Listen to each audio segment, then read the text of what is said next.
స్థానికులకు తిరుమల శ్రీవారి దర్శనంపై పవన్ కళ్యాణ్ ఇచ్చిన హామీని టీటీడీ పాలక మండలి నెరవేర్చిందన్నారు తిరుపతి జనసేన ఇన్ఛార్జ్ కిరణ్ రాయల్.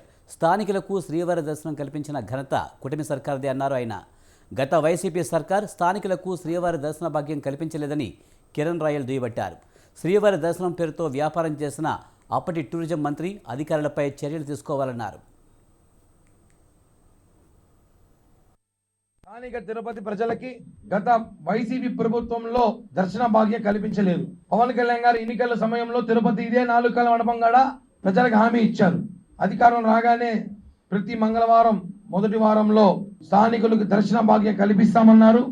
ఇచ్చిన మాట ప్రకారం ఆయన చంద్రబాబు గారితో మాట్లాడి టీటీడీ చైర్మన్ గారితో మాట్లాడి తిరుపతి ప్రజలకు ఒక ఆశ, మన స్థానికులు ఈరోజు షిరిడీకో అయ్యప్ప టెంపుల్కో ఇంకో టెంపుల్కో పోయినా స్థానికులకు ప్రియారిటీ ఇచ్చేవాళ్ళు.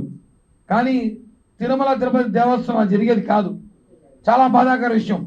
అలాంటిది స్థానిక ఆధార్ కార్డుకి శ్రీవారి దర్శన భాగ్యం కల్పించడం పవన్ కళ్యాణ్ గారికి మనస్ఫూర్తిగా తిరుపతి ప్రజలు మనం అందరం ఇక్కడ పుట్టి పెరిగాం కాబట్టి రాజకీయాల పాటు అతీతంగా ఈరోజు పవన్ కళ్యాణ్ గారికి అందరూ అభినందనలు తెలియజేస్తున్నారు.